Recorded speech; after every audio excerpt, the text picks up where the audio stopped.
Assalamualaikum warahmatullahi wabarakatuh.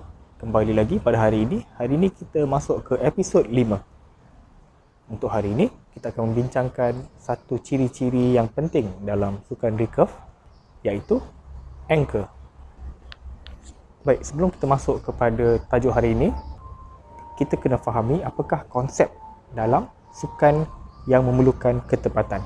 Di sini saya ada satu contoh pistol. Okey. Kalau kita lihat, ada dua bahagian penting untuk kita membidik ataupun aiming. Sight belakang, rear sight dan juga front sight. Jadi, kedua-dua rear sight dan front sight ini berada dalam satu garisan yang lurus. Jadi, bagaimanakah kita memastikan bahawa tembakan kita tegak?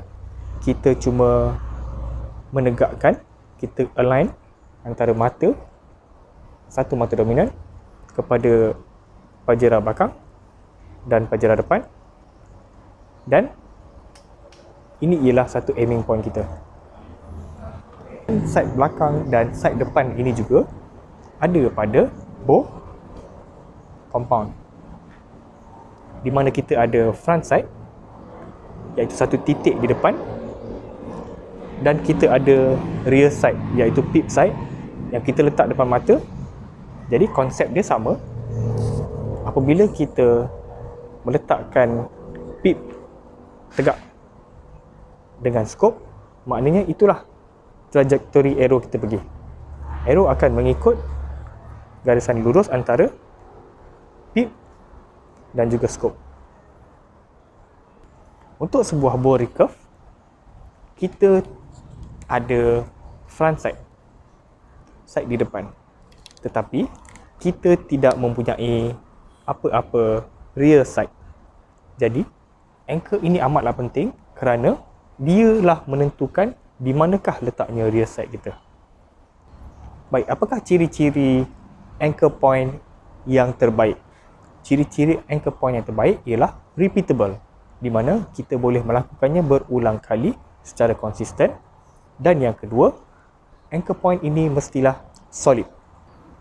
Pada kebiasaannya, anchor point terdiri kepada beberapa titik-titik sentuhan antara tali dan juga muka pemanah. Yang paling biasa ialah dagu dan juga hidung. Kita boleh perhatikan, untuk anchor ini, perhatikan bagaimana saya membawa tali untuk menyentuh hidung dan juga dagu.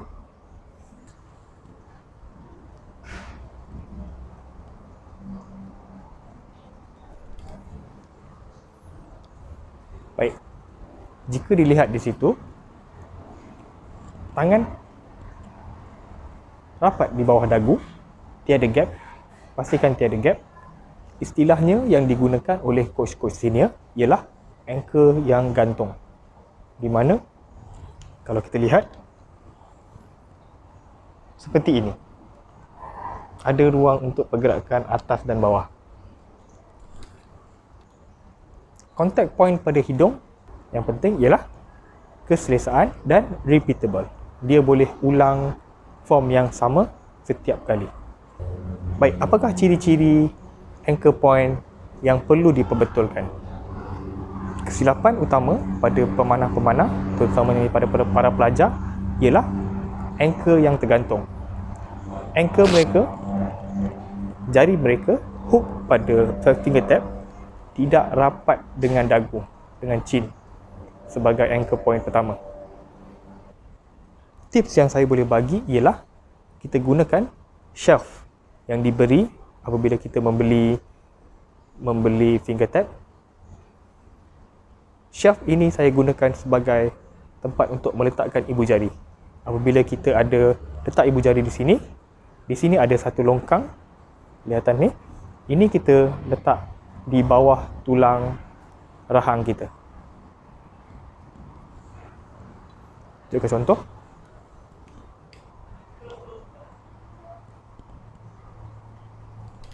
Dengan cara ini, anchor kita tiada ruang untuk pergerakan ke atas. Dan apabila kita tambahkan dengan tarikan berarah sini, tangan kita takkan turun daripada anchor point. Anchor point yang kedua ialah di hidung. Pada pendapat saya, tali mestilah menyentuh hidung pemanah. Sama ada dia menyentuh di bahagian tengah ataupun di bahagian sisi, dia mesti menyentuh hidung. Apakah keadaan yang menyebabkan tali tidak menyentuh hidung? Keadaan ini ialah apabila pelajar ini mendongak. Apabila dia tarik,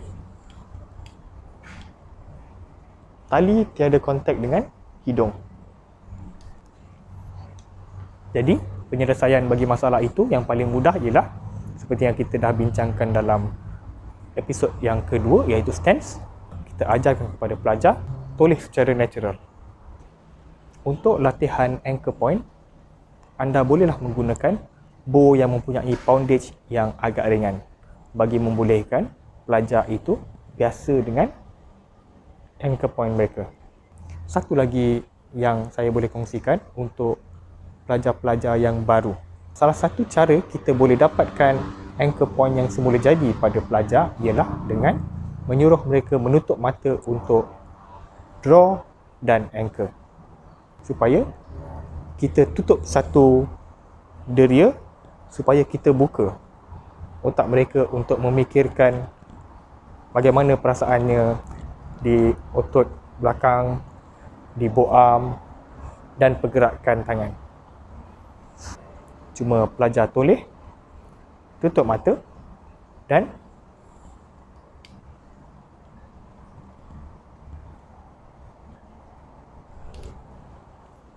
satu lagi langkah yang terdapat di dalam anchor ialah string alignment, di mana kita meletakkan tali itu di depan mata dan kita bariskan dengan mana-mana tempat pada riser.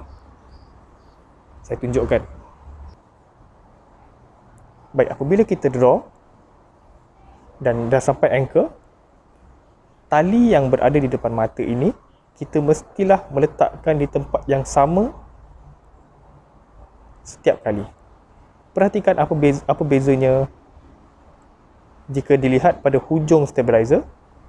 Apa akan jadi jika string alignment kita bergerakkan ke kanan? Arrow akan pergi ke kiri. Bagaimana pula kalau string alignment kita bawa ke kiri, arrow akan pergi ke kanan. Baik, itu sahaja yang saya dapat kongsikan untuk hari ini, untuk episod 5, iaitu anchor point. Semoga bermanfaat.